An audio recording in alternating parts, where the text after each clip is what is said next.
Subscribe and share my channel Sudarsana. ఓం శ్రీ సాయిరామ్ గురుదేవ దత్త. శ్రీ గురుభ్యో నమః. శ్రీ మాణిక్య ప్రభు చరిత్ర. మాణిక్య ప్రభు పుట్టుక లీలలు. కళ్యాణి అను నగరము అప్పట్లో నైజాం ఇలాకాలో ఉండేది. ఇప్పుడు కర్ణాటకలో ఉంది. బొంబాయి దగ్గర కూడా ఒక కళ్యాణి ఉన్నందున ఈ కళ్యాణి నగరమును గుల్బర్గా కళ్యాణి అని పిలుస్తారు. ఈ కళ్యాణి నగరము గుల్బర్గాకు 50 మైళ్ళ దూరంలో ఉంది. ఈ కళ్యాణి నగరము శ్రీ మాణిక్య ప్రభువుల వారి జన్మస్థలము. కేశవనాయకుడు హరకుడే అనే గ్రామంలో నివసించేవాడు. ఇతను హరకుడే నుండి కళ్యాణి నగరానికి వచ్చి స్థిర నివాసం ఏర్పరచుకున్నాడు. కేశవనాయకుని కుమారుడు నృసింహనాయకుడు. నృసింహనాయకుని భార్య బుచ్చమ్మ. ఈ దంపతులకు మనోహర నాయకుడు, మార్తాండ నాయకుడని 2 కుమారులు. భర్త నృసింహనాయకుడు చనిపోయిన తరువాత 2 పిల్లలను తన తండ్రి గారింటికి లాడవంతి అను గ్రామానికి తీసుకుని వెళ్ళింది. పిల్లలకు విద్యాబుద్ధులు నేర్పింది. చిన్నవాడగు మార్తాండ నాయకుడు పిన్న వయస్సులోనే చనిపోయాడు. పెద్దవాడగు మనోహర నాయకుడు గొప్ప విద్వాంసుడు.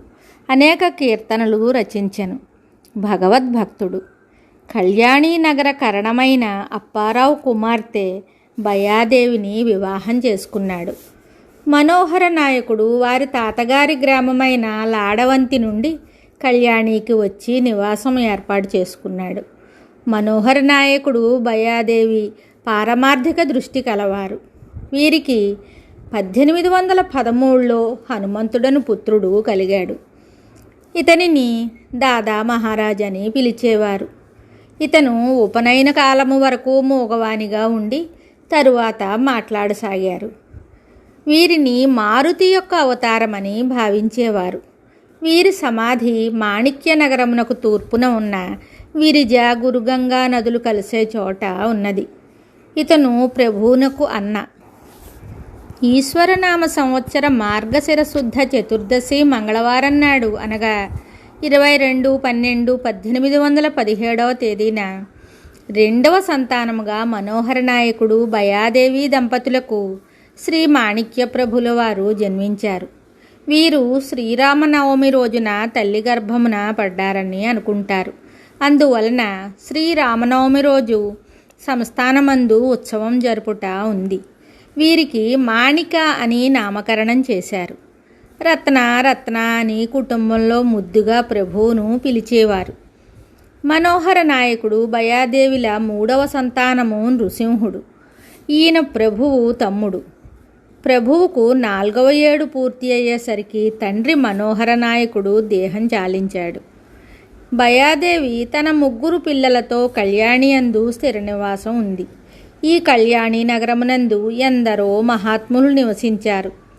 లింగాయతులకు కళ్యాణి పవిత్ర స్థలము. ఇది సుందర గుహలతో, నానావిధ వృక్ష జాతులతో సౌందర్యముతో ఉండేది.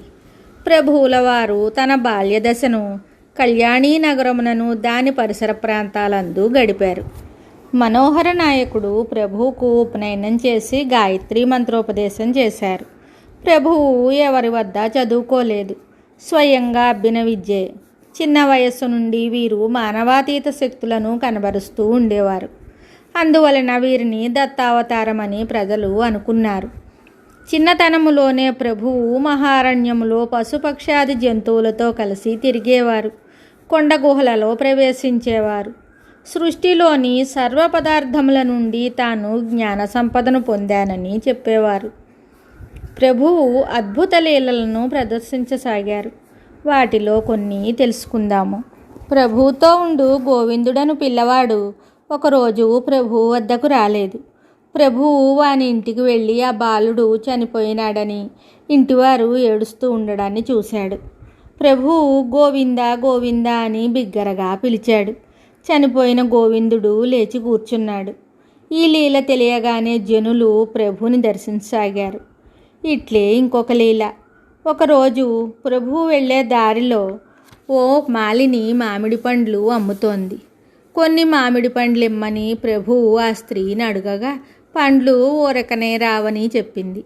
తనకు మామిడి పండ్లు ఇచ్చిన సంతానం కలుగుతుందని, మేము 11 మంది స్నేహితులము కనుక 11 పండ్లు ఇచ్చినా నీకు 11 మంది సంతానం కలుగుతారని ప్రభు ఆమెకు చెప్పారు.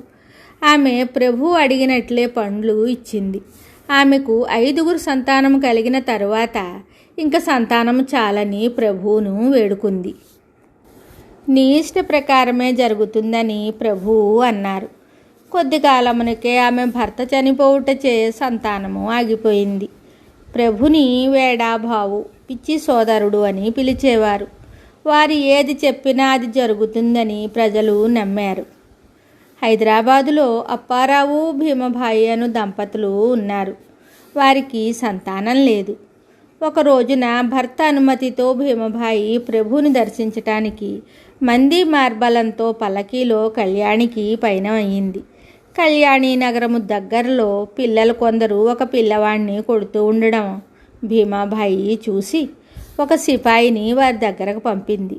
ఆ సిపాయితో ఒక బాలుడు, నేను వీరికి 8 గవ్వలు బాకీ పడ్డాను. పల్లకీలో గల స్త్రీ నాకు 8 గవ్వలు ఇస్తే ఆమెకు 8 మంది సంతానం కలుగుతారని ఆ బాలుడు చెప్పాడు. ఇది అంతా తెలుసుకున్న భీమాబాయి గవ్వలకు బదులు రూపాయలు ఇస్తానంది. ఆ బాలుడు గవ్వలే కావాలన్నాడు. ఆమె తన పల్లకి బోయేవాని వద్ద గవ్వలుండడం చూసి ఆ గవ్వలను తీసుకుని ఆ బాలుడికి ఇవ్వగా, ఆ బాలుడు గవ్వలు తీసుకుని నీకు 8 మంది పిల్లలు కలుగుదురని చెప్పి మిగిలిన పిల్లలతో గంతులు వేసుకుంటూ వెళ్ళిపోయాడు. ఆమె రాత్రికి కళ్యాణి చేరి ప్రభువు రాక కొరకు 3 ఉపవాసములు చేసి వేచి ఉంది. అప్పుడు ప్రభువునకు ఆమెపై అనుగ్రహం కలిగి ఇంటికి వచ్చారు. ఇంటి వద్ద ఉన్న భీమాబాయిని చూసి, నీకు ఇదివరకే 8 మంది సంతానమును ఇచ్చి తిని ఇంకను నన్ను ఎందుకు బాధిస్తావు అని ప్రభువు ఇల్లు విడిచిపోయారు. తాను గవ్వలిచ్చిన పిల్లవాడే ప్రభు అని ఆమె ఆనందంతో హైదరాబాదుకు వెళ్ళిపోయింది. మిగతా కథ తరువాయి భాగంలో తెలుసుకుందాము. శుభం. Subscribe and share my channel Sudarsana.